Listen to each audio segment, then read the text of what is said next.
On today's show, we'll be joined by one of the voices of your Houston Rockets, Ryan Hollins, to reflect on this past season, to take a look at some of the names at the top of the NBA draft and where the Houston Rockets may be going with that number 3 overall selection. And we'll also take a look at how important this offseason is for the growth of guys like Jalen Green, Kevin Porter Jr., and the rest of the Rockets' young core. All of that and more coming up right here at Locked On Rockets. This is Mission Control, Houston. Ignition sequence start. With the second pick in the 2021 NBA Draft, the Houston Rockets select Jalen Green. T-minus 15 seconds. Guidance is internal. I'm going to keep working. I'm going to keep getting better every day. I'm going to keep perfecting my craft. And every time I step on that floor, I'm coming. 6, 5, 4, 3, 2, 1.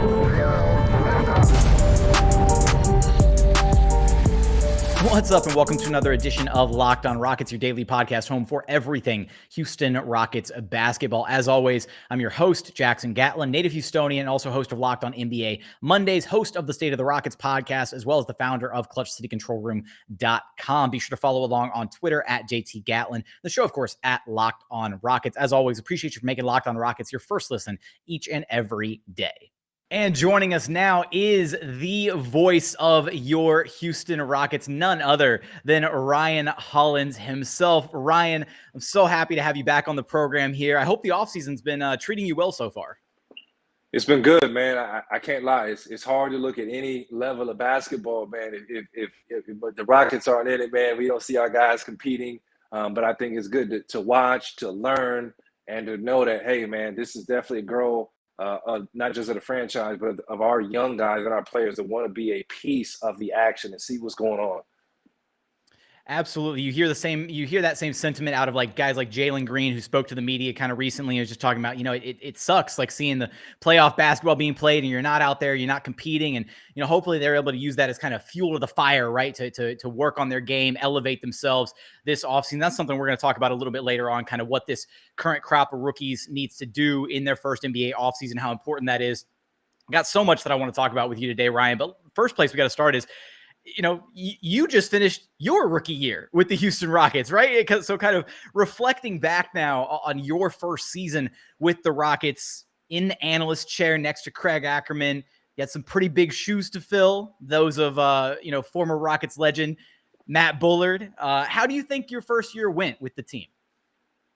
Man, it was a blast. I say for one thing, I didn't lack for effort, man. I was 2 feet in, and the biggest thing for myself was just the support from people like you and Roosh and Will and Brad and all those guys like that have like had my back. You know what I'm saying? And like, I know you guys maybe don't feel as connected to us on the broadcast of the guys, but for me in my first year, that was everything. Just a simple tweet, hey, good job, hey, keep it up. Like that was everything for me because it's crazy. I was the most nervous coming into this that I've maybe ever been in a broadcasting situation because I'm getting ready to do the first game and I'm like, yo, like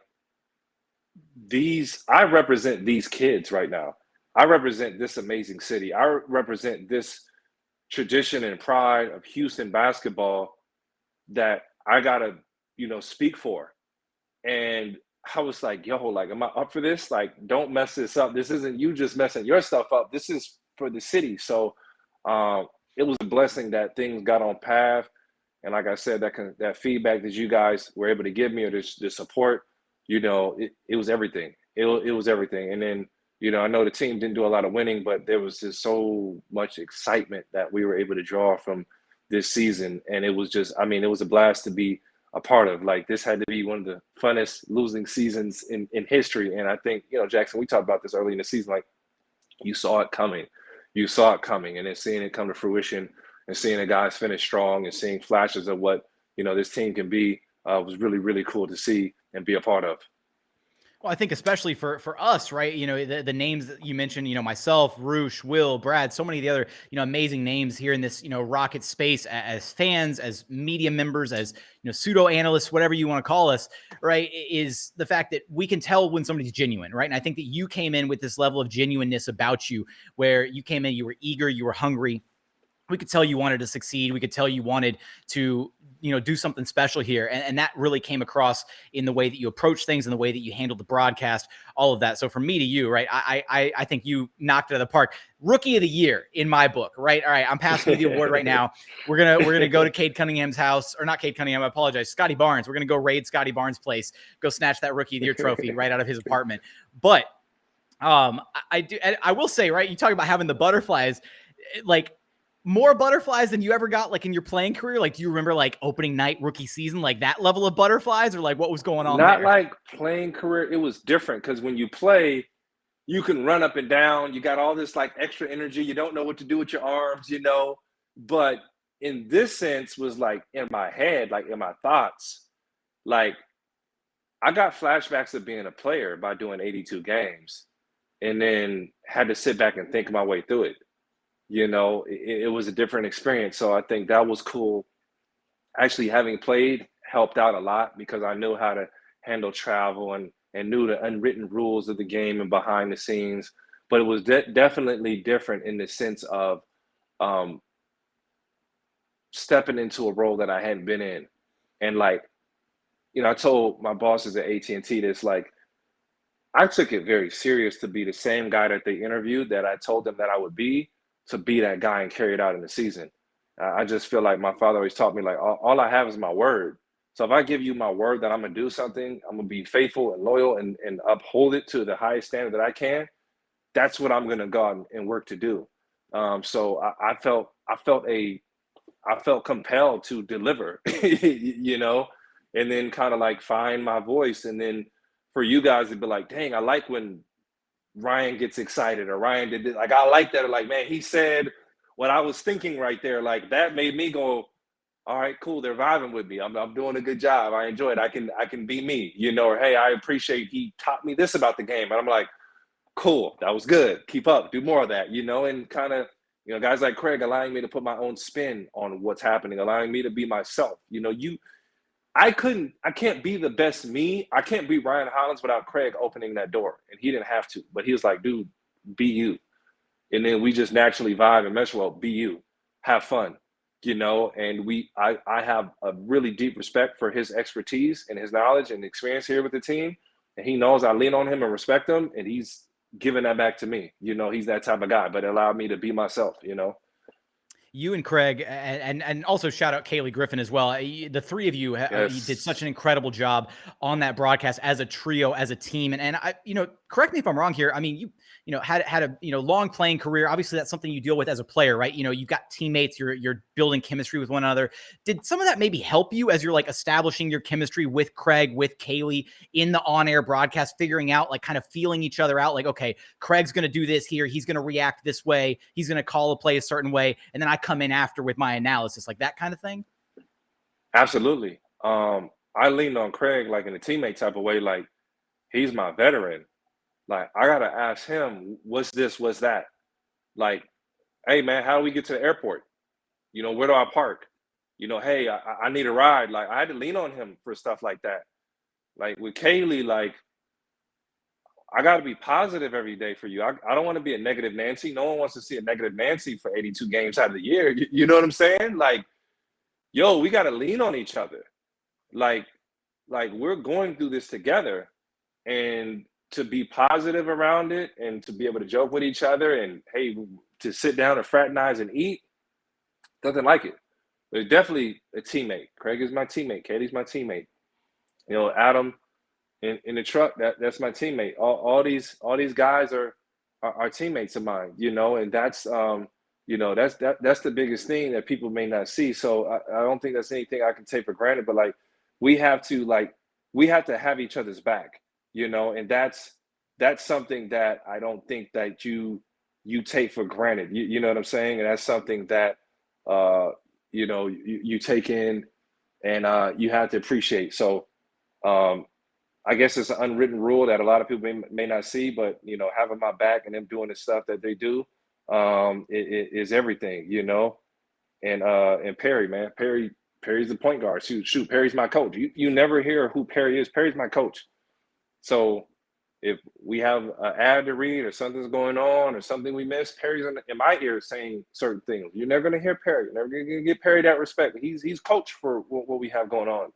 You know, AT&T is the front office. They're the kind of our Fertitas. You know what I'm saying? Like, so there's a lot going on behind the scenes where, yes, having experience in playing, you know, pays off. And there are elements that you definitely take in from that. And I've been able to. I love all the different parallels, right? From like, you know, from a player's perspective to what it looks like, you know, drawing these different parallels about teamwork and chemistry and all that.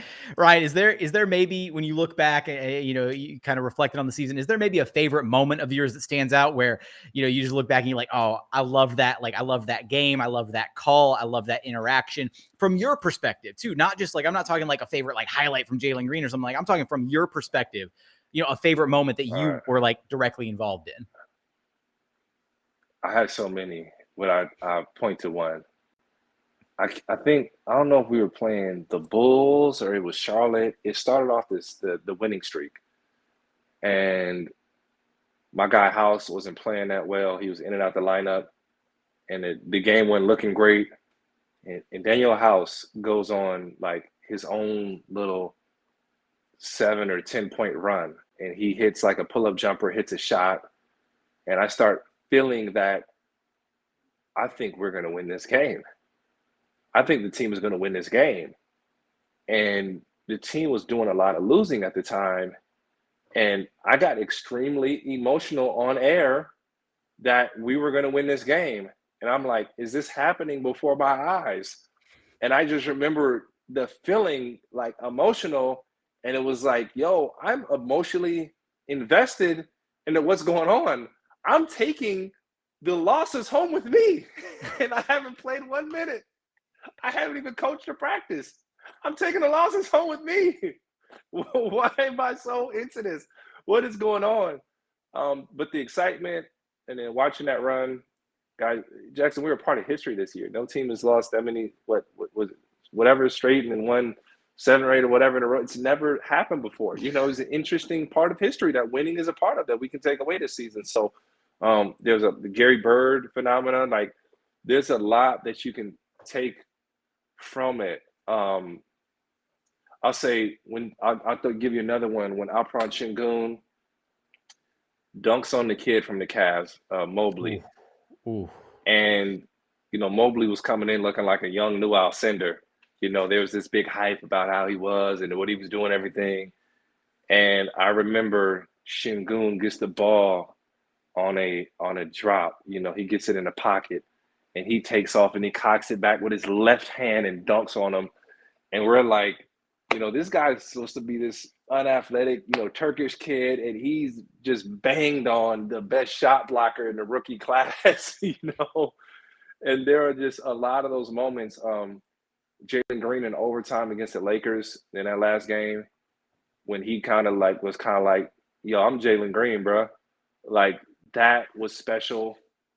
Kevin Porter Jr. kind of going through some turmoil in the locker room and then, you know, turning around and hitting that buzzer beater with the Wizards, you know, was a big moment. And I felt that was so instrumental for him, a play that, you know, a lot of people may not really understand or remember how big that was. So there are a lot of moments this season, like, you felt that.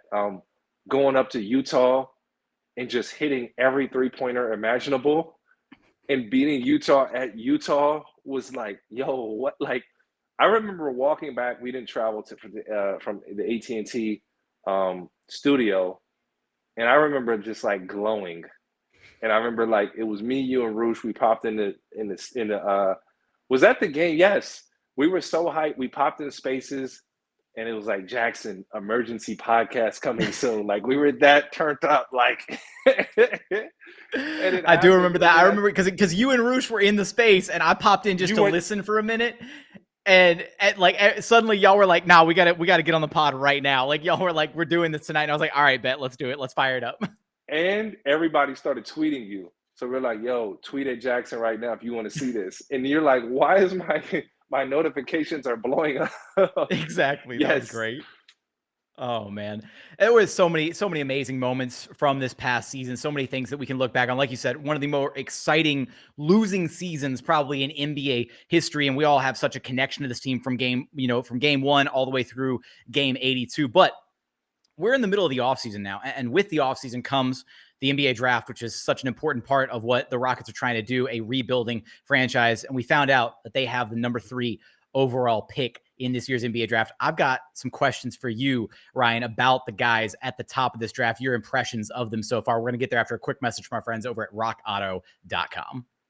With the ever-increasing number of makes and models, it's basically impossible for your local chain auto parts store to stock all the parts that your car or truck could possibly need. Why choose to spend 30, 50, even 100% more for the exact same auto parts from a chain store or car dealership? Look, Rock Auto prices are reliably low. They've got everything you could possibly need, from engine control modules, brake parts, tail lamps, even brand new carpet. And best of all, they're a family business. They've been serving do-it-yourselfers online for over 20 years. They don't price gouge you on, different pieces just because you're a DIY person who knows how to do stuff yourself, right? And that's how it should be. You shouldn't have to pay more just because you know how to do some manual repairs on your own, on your own time, right? So be sure to check them out. Go explore their really easy to navigate website. And this is a really important part. When you go to checkout, after you found whatever parts you need for your car or truck, when you hit the checkout, icon, be sure to write "Locked On" in there. How did you hear about us box, so that they know that we sent you. Amazing selection, reliably low prices, all the parts your car will ever need. Be sure to visit rockauto.com. And continuing on here at Locked On Rockets, your daily podcast home for everything Houston Rockets basketball. As always, appreciate you for making LOR your first listen each and every day. For your next listen, go check out the Locked On NBA Big Board podcast. Host Rafael Barlow from NBA Draft Junkies and author of the NBA Big Board newsletter is joined by Richard Stamen, Sam Ferris, and Leif Thulin, giving fans an in-depth look into the NBA draft, mock draft, player rankings, and of course, big boards. It's free and available wherever you get your podcast, wherever you listen to this podcast. Now, Ryan, I do want to get into talking about that number 3 overall pick and just kind of your initial impressions from some of the guys that should be available around the top of the draft where the Rockets are going to be selecting. But I have to share with you, hands down, one of my favorite Ryan Hollins moments from this past season. And it was, I kid you not, and this moment still sits with me because I think it's hands down one of the funniest things that I've ever heard on a broadcast. I think the Rockets were playing against the Pels. It was either the Pels or the Grizzlies. It was another Southwest Division team. And I remember this was one of those games where they had so many turnovers, right? Like this was something they were battling all season long. And there were some stretches where they took good care of the basketball. The turnovers were low. Then they had others where it just seemed like every other possession, silly turnovers, sloppy turnovers, whatever. And I remember there was a play where it was like the second or third turnover in a row. And you said, honestly, you were on air. You said, honestly, Craig, at this point, the Rockets would be better served just walking down to the other end of the court and throwing the ball into the fourth row, because at least then it's a dead ball turnover and you can get back and reset your defense. Because right now the live ball turnovers are what's killing them. And I need you to understand, I was in stitches at home listening to this broadcast thinking this is one of the funniest things that I have ever heard on air. Just calling it straight. Like, no, these turnovers are killing them. So that was hands down one of my favorite Ryan Hollins moments from this season. But I want to get into talking about, the draft. It's right around the corner. We are less than a month away. Surprisingly, it seems like it's just creeping up on us. It seems like the draft lottery was only yesterday. And at the top of the draft, there's so much talent this year. You got Jabari Smith, you got Chet Holmgren, Paolo Banchero, Jaden Ivey, Shaedon Sharpe. And right now there's kind of like this consensus that, at the top of the draft are probably going to be the 3 bigs, Jabari, Chet, and Paolo. Nobody really knows what order they're actually going to drop in. Obviously, there's a lot of speculation. A lot of the reporting around the league is that Jabari and Chet are probably going to go 1 and 2. And a lot of Rockets fans are kind of operating under the assumption that Paolo Banchero is going to be the guy at number 3. Is he? I don't know. But I want to at least know your first impressions when you look at a guy like Paolo Banchero and what he's been able to do so far in his career and what stands out about him. In terms of Paolo, what I love, if he ends up being a Rocket, for one, I think it's a steal. I think he's a guy. The Rockets had 1. I wouldn't mind taking a 1. This is my personal opinion, not of the organization. And I say that for this Rockets team because I think he's a guy that you can insert into multiple positions. If you had to go small ball 5 with him because his toughness, I think you can do that. I think if you want to go big and play him, KJ, and Tate at the same time and just get real rugged, that's something you can do. I want to see how his NBA 3 works out, but I think he can do a little bit of everything, create off the bounce, get in the lane, grab a big rebound. I think he's physical. I think he's ready. I think he's a guy that you don't have to wait on to be able to play. So he very much so excites me if he is that pick. And I think the gold where, Jackson, I want to speak for you. You can chime in on this. I felt like in another draft, if the Rockets have the record they have and then you end up getting the third pick, we're steaming. But in this draft, you can look at the top 5 picks and go, I wouldn't mind any of these guys. I honestly wouldn't mind any of these guys. It's not like, we just passed on LeBron James. It's like, nah, you got 5 really good players in the draft. So I think that's what excites me. I don't think you can go wrong with any of the players. But Banchero does personally. He excites me. All these kids excite me. But I think he would be, my personal opinion, I think he would be an excellent fit. But I just love that you have options. And sometimes with a draft like this, you don't want to be number one. You don't want to mess it up. You know what I'm saying? We're probably gonna mess around and get the guy. You went first. You have all the pressure on you to pick the right way. Whereas last year it was kind of like Cade and Jalen, 1, 2, 3. Yeah, you know what I'm saying? That was kind of expected. I think Scotty maybe was a surprise over Suggs. That kind of messed up a couple people's boards. But other than that, this isn't one of those drafts. Jalen was pretty much drafted to us. It was a no-brainer. We got our guy, and hey, shoot, if we had 1, we probably end up getting Jalen at 1. So we ended up getting our guy last year, and I think at 3 we're going to get our guy that we probably would have taken at 1. This year, hopefully again, which is like really, really cool and instrumental for the Rockets, in my personal opinion.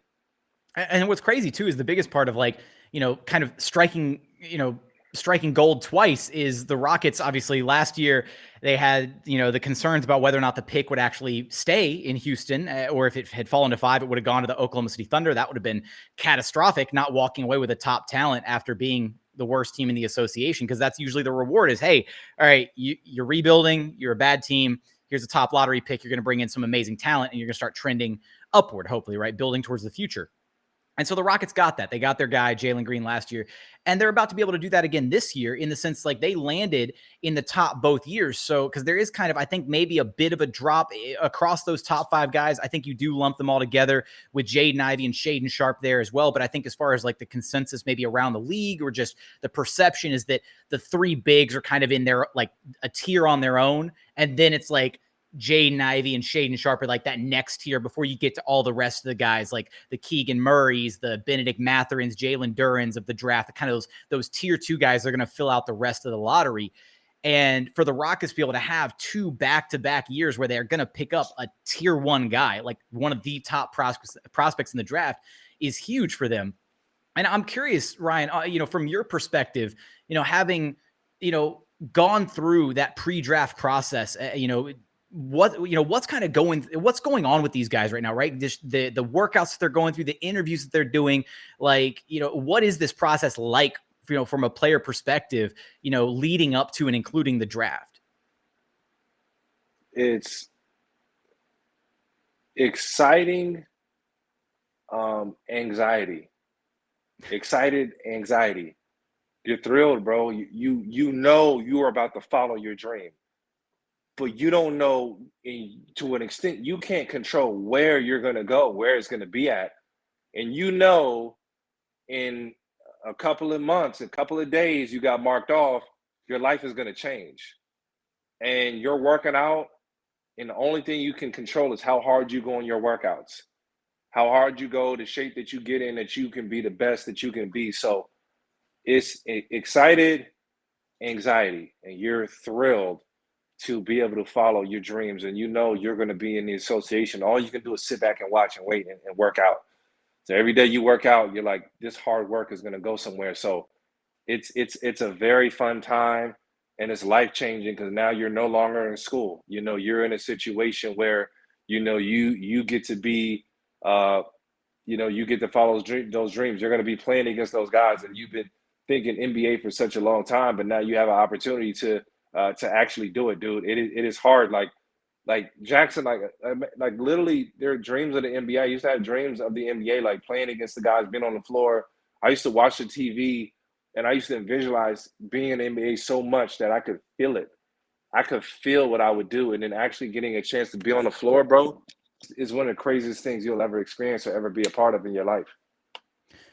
I mean, and to be able to kind of see what, like, and I think the NBA honestly does a pretty solid job of that. Like when it comes to draft night and kind of the coverage that you get, and then you've got the reporters, the on air, personalities kind of, sitting down with these players, doing these quick little interviews, like what is the reaction to it? And, just from an outsider perspective looking in, it looks like the NBA handles that process really well, giving them a chance to really like just bask in the moment, right? Because like you said, right, that is a dream achieved. Like you have achieved your goal. You're going to the NBA. You may not know what team you're going to quite just yet, right? Like you get to draft night, you got the anxiety going a little bit, but you're there and you have a feeling it's going to happen, and all that hard work's paid off.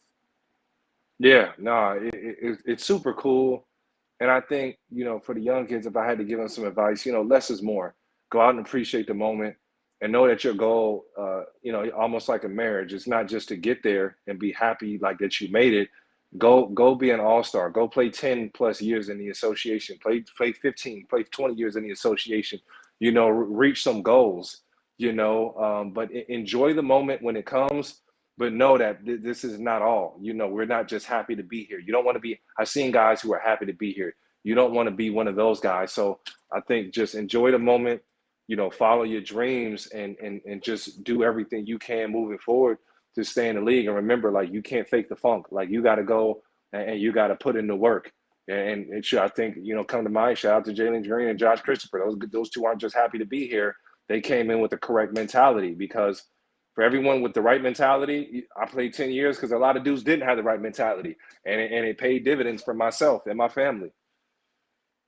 Speaking of having the right mentality, what needs to be the mentality for, this Rockets team this offseason as they're preparing for next season, right? How important is this offseason going to be for the current crop of Rockets rookies that just wrapped up their rookie campaign? We're going to talk about that and a little bit more coming up in just a second after a message from our friends over at Truebill. Do you want to know why free trials renew without your consent? It's a business scam out to get you. Don't let greedy corporations pocket your hard-earned money. Download Truebill to finally take control of your subscriptions. Truebill is the new app that helps you identify and stop paying for subscriptions that you don't need, want, or simply forgot about. On average, people save up to $720 per year with Truebill. What could you do with an extra $720 in your pocket every single year? Because companies make subscriptions so hard to cancel, Truebill makes it incredibly simple. Just link your accounts and Truebill will cancel your unwanted subscriptions in one tap, one click, one button press. It is that easy. So don't fall for any more subscription scams. Start canceling today at Truebill.com/LockedOnNBA. Go right now. That's Truebill.com/LockedOnNBA. It could save you thousands a year. That's Truebill.com/LockedOnNBA. And final segment here at Locked On Rockets, your daily podcast home for everything Houston Rockets basketball. As always, appreciate you for making LOR your first listen each and every day. For your second listen, go check out the Locked On NBA podcast from the first jump of the play-in tournament all the way to the final buzzer of the NBA Finals. You got Locked On experts to take you deep inside the playoffs with insight and analysis affecting all 30 teams. I host the Monday edition. It's always a ton of fun. 3 interviews from around the league to get your week started off right. Listen to it wherever you listen to your podcasts.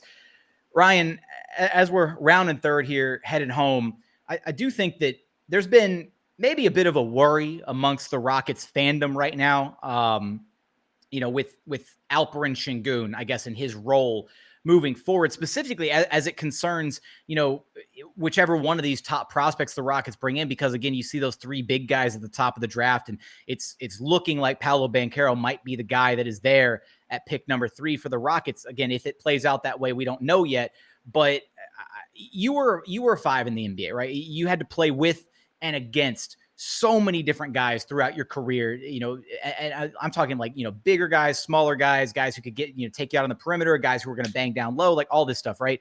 And there's different ways that you also would interact with whoever your teammate is, right? Whoever you got clocked in at the 4 right next to you, and how that, how y'all's dynamic would work defensively guarding other teams. So how, do you think fans are maybe blowing this out of proportion, right? Like the worrying about a potential fit between, say, like Alperen Sengun and Paolo Banchero, and how they might be able to coexist on the floor, not even just defensively, but even how they might fit offensively on the floor. Do you think that's even worth worrying about at this point?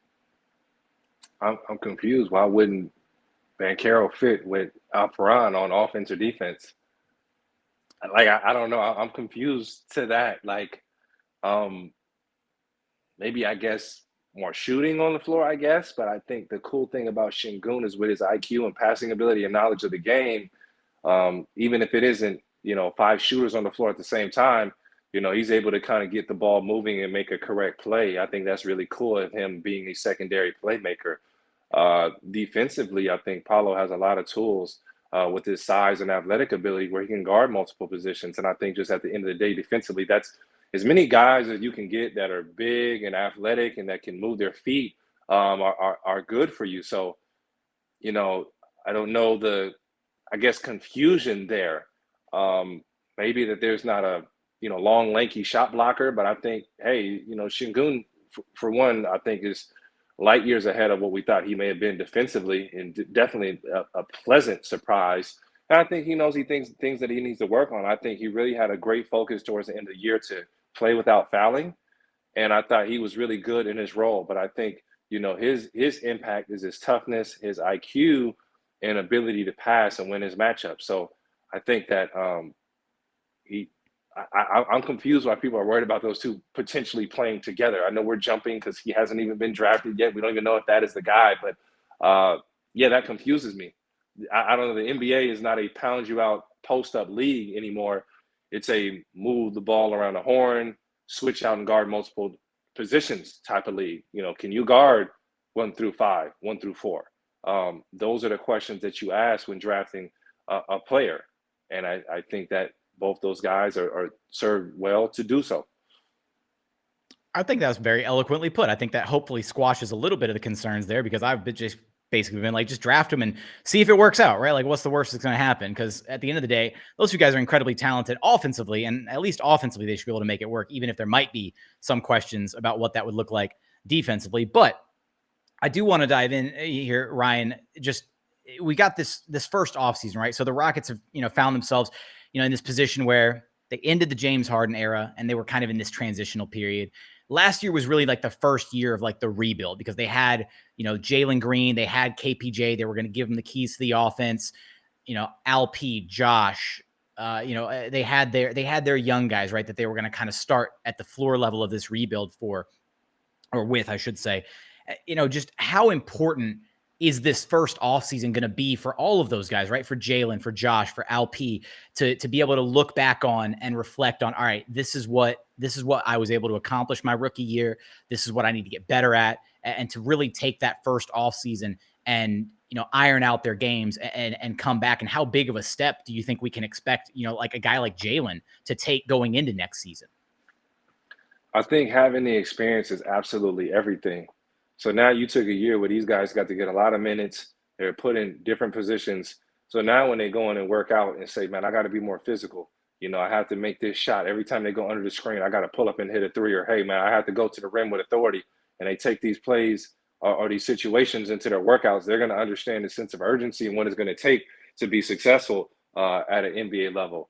As far as breakout, man, this offseason is everything. You put in the work and it's shown. And the one thing I like to say for our young guys, I like them to go out and seek out the best competition to play with, to train with, to be around, to watch, and to grow. I think a guy like Jalen and Kevin and all of our young guys, you can get around like a Kevin Durant in the gym, or a Kyrie, or a James Harden, or a LeBron James, a Steph Curry, maybe I'm not sure what he would be doing in the postseason, but you get around some of those guys and you draw off some of that information and wealth and knowledge. I think the sky can be the limit. And I think it's already there for them, but just having the experience and seeing what they're doing in the offseason is just about everything. And, from being a former player, it's on you, man. Some guys are going to be kicking it during the offseason. I think our guys are in the lab because they love basketball. So I take our hats off to the front office, because our kids love basketball. Like, what are you doing? Are you eating, sleeping, and breathing basketball? Like, Josh Christopher loves basketball. Jalen Green loves basketball. Like, these guys are hooping. They're in Pro-Am somewhere playing.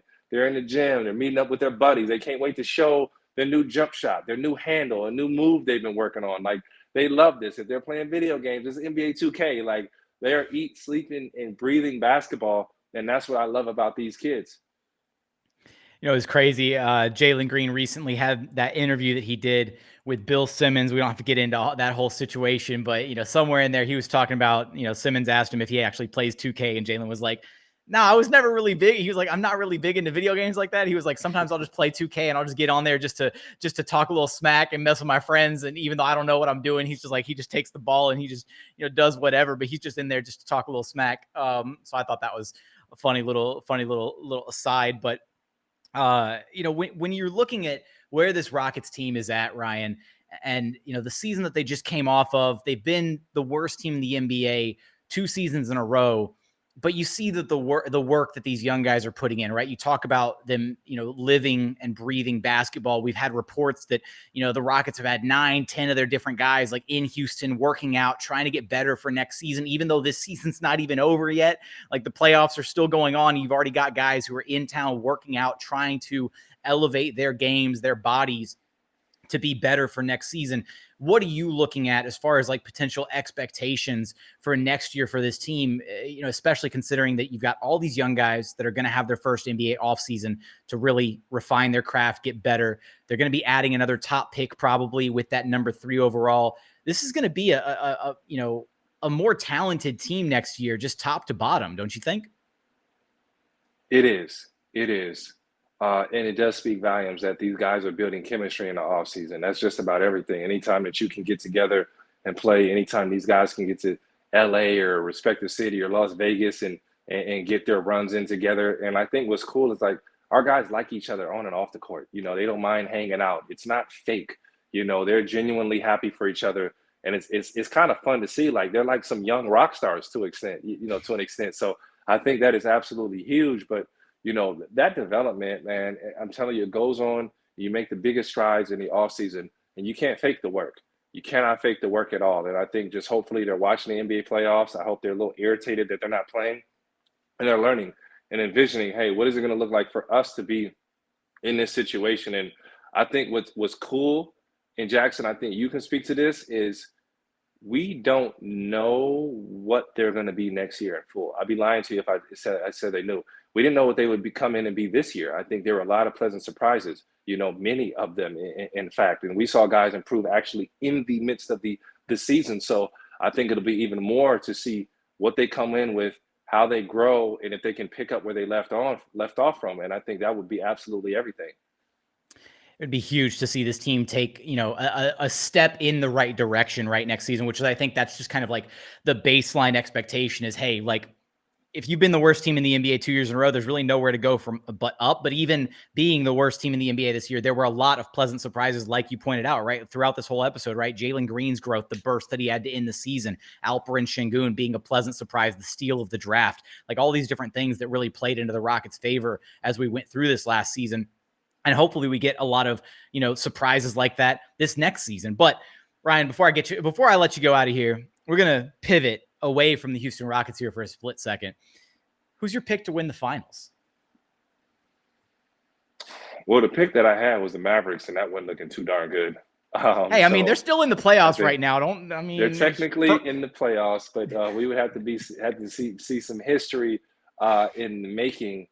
I guess I had to look at Golden State, man. I think Golden State has experience. I think I'm impressed. It's almost like they got better defensively. It seems like to an extent, and their experience may win out. This may be for Golden State their most influential championship ever because they're kind of able to come back and do it their way and kind of with their homegrown talent, which will be something cool to see later on and kind of passing the torch down and a mix of young guys and doing it again. So I think Golden State has a strong shot to win. I think they've kind of they have like that experience, in which is something you can't sacrifice. Man, Ryan, I completely set you up for failure there. All the Rocket street cred you just built up just down the drain with all the compliments of Golden State, man. I'm so sorry. I shouldn't have done that to you, but no, I'm kidding. Listen, I could care less who wins it if my guys aren't in it, but that absolute setup question. Absolute setup. And speaking of being set up, Ryan, we need to get you like properly set up. We need at least like one Olajuwon jersey like behind you, man. I know we got the Ryan Hollins collection behind you, and deservedly so. I get that, but we got to get you like just a little drop of like some ketchup and and mustard behind you or something in the man cave. What I need, man. Somebody hook me up, man. Somebody take care of me, man. With that, Ryan, I appreciate you coming by the show. It's always a pleasure to be able to talk hoops with you, man. Thank you so much for making the time. And again, I hope you continue to have an awesome offseason. Anytime, brother. You know it.